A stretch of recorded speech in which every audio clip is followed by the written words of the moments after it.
Hi, I'm Tanner Smith, and I'm going to do a commentary for my short drama, New Horizon. Not especially the most fun film to make, but it did have a lot of its fun moments, a lot of positive aspects, and I'm going to talk more about those because it's really not fair to just harp on the negative things. I can say what I learned from them, and I probably will by the end of this commentary, but that's not going to be the focus here. I guess to start off, we'll talk about this place here. This is the abandoned concrete block factory in Conway, Arkansas, where apparently a lot of UCA film crews love to shoot here when they need like an abandoned place to film in. It's pretty much the place to be. This is Austin Brown, who was one of the first people cast by co-actress and co-producer Rachel Loveless. When I gave her the script for the first time, she immediately thought of Austin Brown, and I'd only known him from another movie called Vampire Killing Prostitute, where he played kind of a tough guy, and I didn't really know if he could handle drama. I guess I didn't, well, because like I knew that he was a theater actor, but I hadn't really seen him perform. But when I got to meet him in person, there was something about him that I knew would fit the role of Jeff really well, and I think he handled it really well.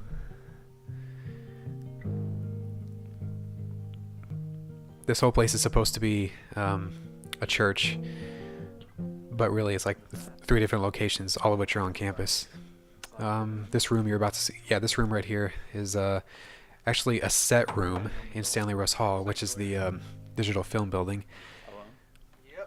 And we just put in a couple of decorations like a cross and that 45 RPM poster.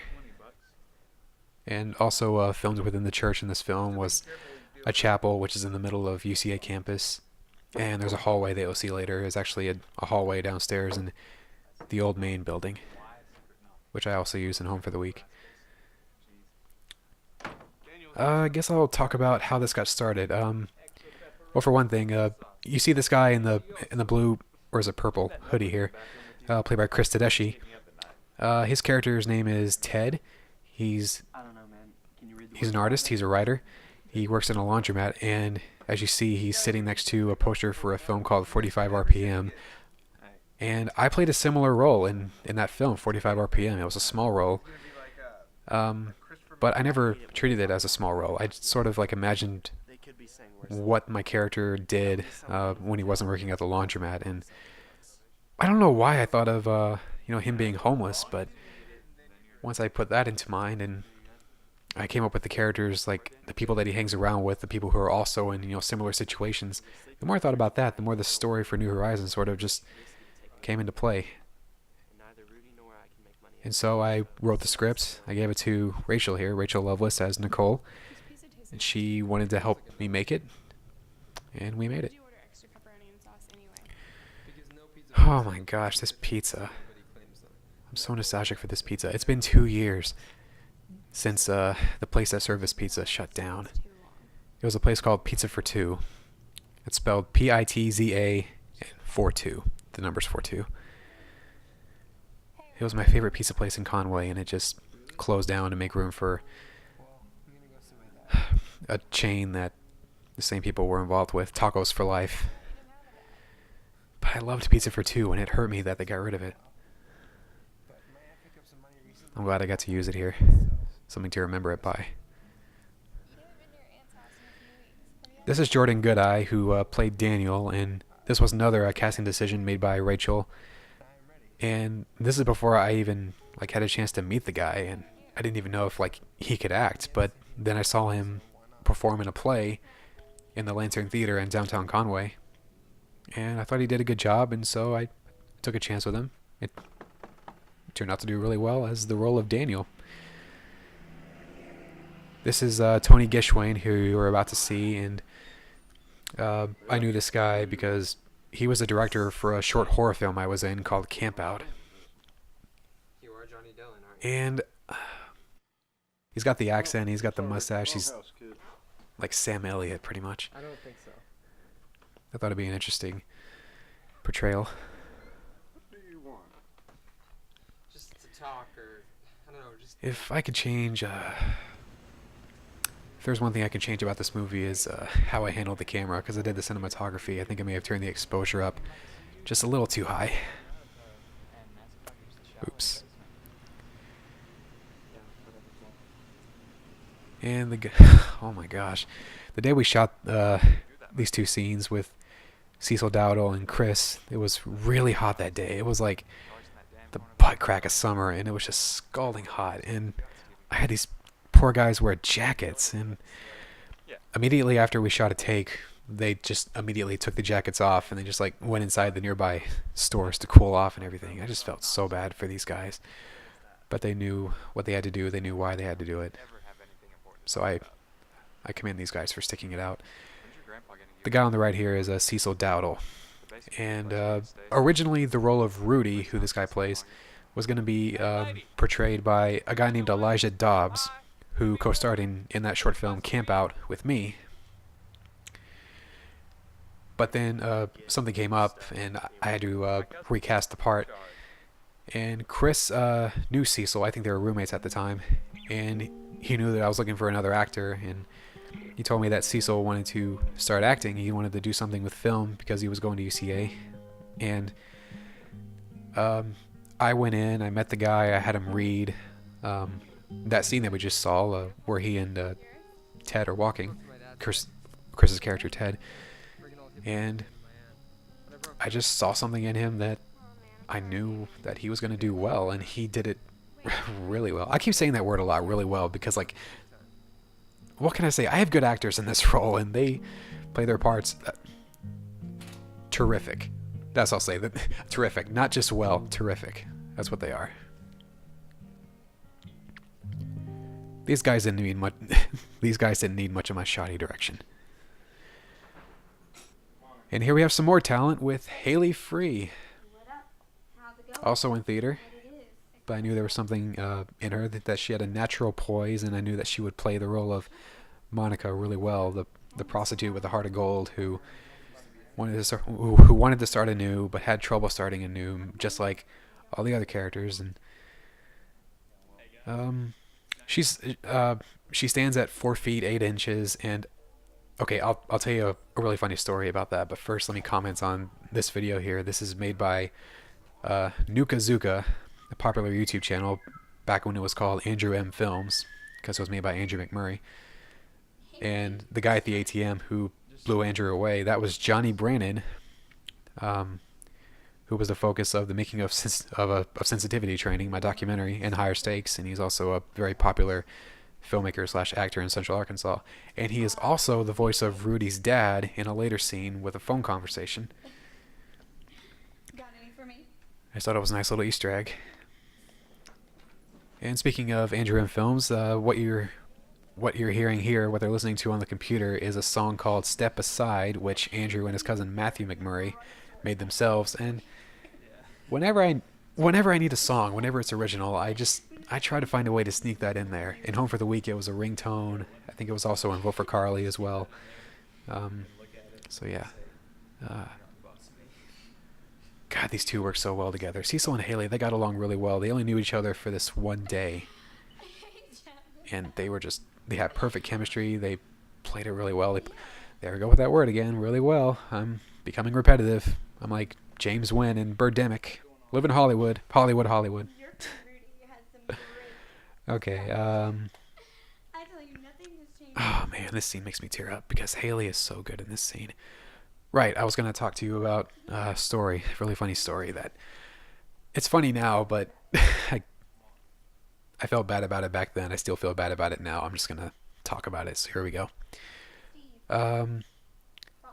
So the first day of shooting was a very complicated... I was arrested. I needed the money. I'm sorry, my brain is frying right here, and my voice is going out too. The first time we brought her in for shooting, it was the day that she had to play dead. She had to lay still on the floor because like she was supposed to like be a corpse and everything. And we had her in the makeup. It took quite a while, and just for being a trooper, I went to the nearby candy store and I wanted to buy her something, sort of like a thank you, and like I appreciate your time, I appreciate your talent, I appreciate what you're going through for this. So I just found the best thing I could find, which was this huge lollipop. I gave it to her, and she said, "Are you trying to say I'm from the Lollipop Guild?" or something like that? Because like, oh my god, I felt so bad about that because like that wasn't my intention, like at all. I mean, like I knew she was short, like a 4'8", but that wasn't what I kept seeing. We laugh about it now, but I still feel kind of bad, even though it is kind of funny that she would think that. The music by Andrew McMurray and Matthew McMurray. Really well done here.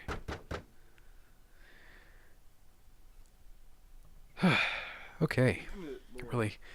Really rushing through this. It's new. I guess this movie isn't as long as I thought it was. I don't want to stay here. My place is better than this shit heap anyway.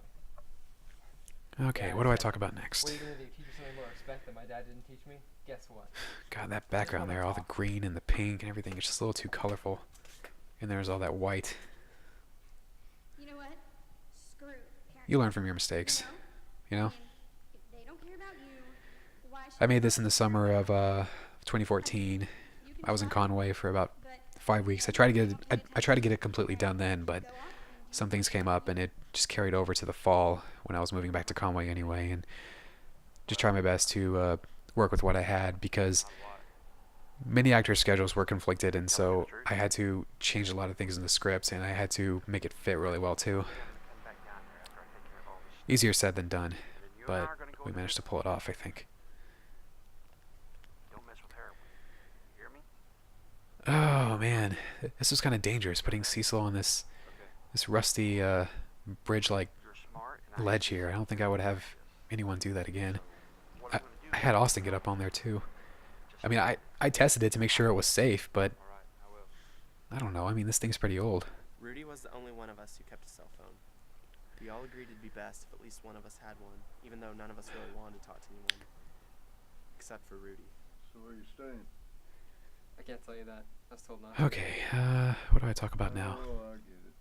Yeah. I'm sorry, I didn't take any notes or anything, just like with the making of sensitivity training commentary. I'm just sort of saying what comes to mind as I sit here watching the film and holding my microphone. Only ever so often. Gets us good night. You going to school? No. The character of Nicole, played by Rachel Loveless, was a little more drawn out in the original script.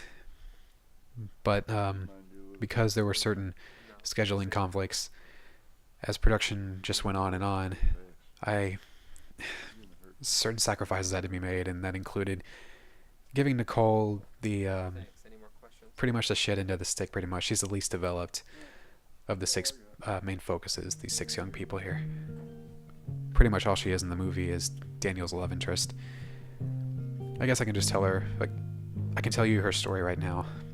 She was a high school runaway who lived with an alcoholic mother and just tried to leave it behind like as much as she could, and then she found these people led by Jeff, and she met Daniel, and they started a little fling, and she just didn't want to go home.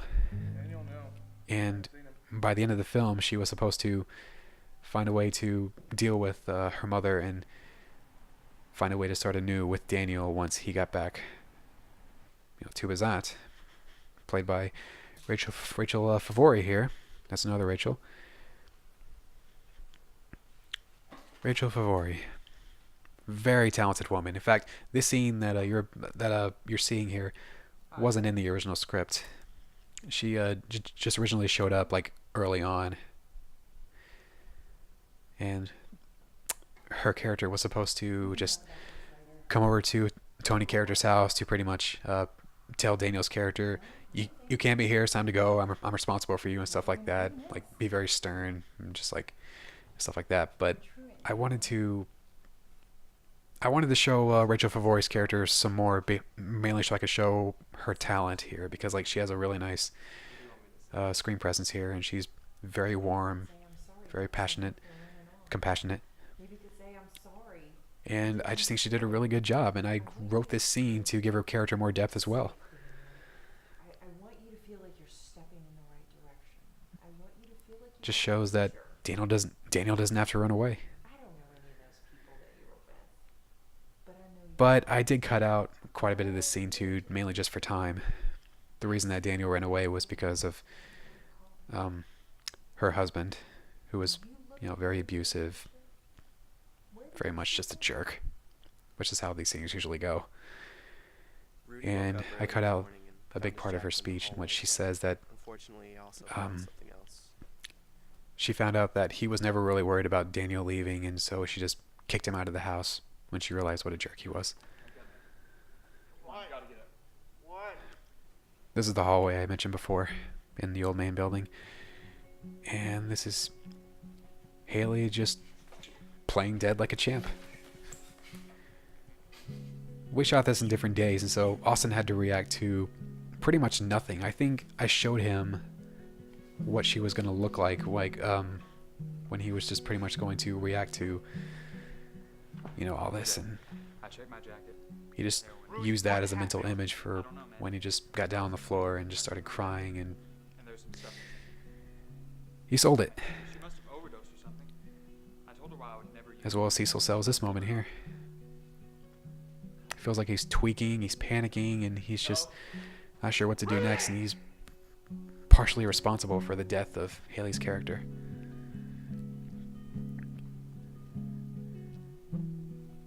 And it didn't really take that much direction from me. It's just like most of these actors, they knew what they had to do. They knew what their characters were going through. They knew how they had to sell it, and they could handle themselves. I didn't have to tell them, you're feeling this, you want to do this. They got it. And this is one of my absolute favorite things I've ever shot in a movie. We got really lucky this day. It was just supposed to be Cecil looking out, beyond the fence and just contemplating. But luckily enough, this train just went by. And I just told him off camera. I gave him some more directions, and he just went with it. And this also works mainly because they build up that these people feel trapped here. And Cecil's character, Rudy, is desperately wanting to get out of this. He wants to be reunited with his dad. He wants to live a normal life as a normal kid. The best way to do that is probably to leave, and that train is going out of town. Police arrested Rudy that day for trespassing. And it's right Also found there. his jacket that was in the inside pocket. But he can't get to They it. buried Monica a couple days ago. I think only her mother attended her funeral, and a couple policemen were waiting outside. So no one else was there. I found out that Nicole went back home with her mother. I think she This whole thing was actually part of a scene that was filmed, Nobody but ever went back I to the didn't really church. use. It was where Jeff kept they're having to waiting stay awake for and himself now since he a had pizza no place to like drop off some pizzas in a dumpster so that they can climb into the dumpster and steal it. And we actually did film that scene. I didn't use it because it just looked too dark. We didn't like all of this is natural lighting, and we tried to use the street lights as much as possible for all the darker exteriors, but it just wasn't working for the dumpster. So I just cut it out. Jeff had this philosophy for life. And so I Have it just as long as you showed the make it two of them just good having for fun you. together, just to show that I don't think he knows the double meaning yet, but if he was They're gonna be helpless okay. at the same time, I guess it's my turn to help him. So, However, I can. yeah, by the end of the story, New Horizon, 2 people make it out of this lifestyle, I need to tell you 2 certainly don't, and the rest are sort of Finally gave me a key to the laundromat. left with uncertain futures. This place, you could stay in the basement. Yeah, I could get you a job there too. I mentioned before that I'm not gonna Don't see mention like what problems went down, but I will say that you okay, man? it sort of it almost made me want to quit filmmaking, but I didn't because like I thought about the more positive things, which I already mentioned in this commentary, and I'll just say what I learned from them. I've learned not to make anyone else's problems. Sorry, let me rephrase this. I've learned not to make my problems anyone else's problems. Because among the conflict was just miscommunication and confusion, and I let it out on the wrong people, and I really shouldn't have done that. And that only made things worse. I felt really bad about that.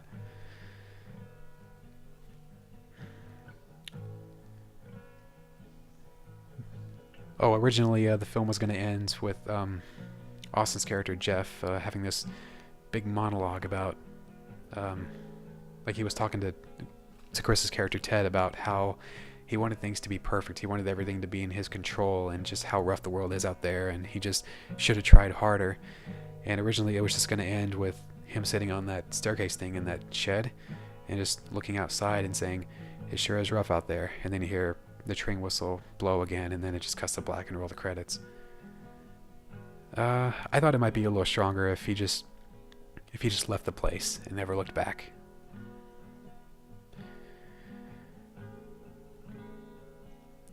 Oh, I forgot to give a shout out to Elisa Dane, who was the makeup artist, because like she did a really good job doing Haley's makeup, making her look deceased. Okay, well that's my commentary for New Horizon. I apologize for rambling, and I'm even more sorry for not sounding at my best. But I hope you learned something from this, and I'll see you in the next commentary. Take care.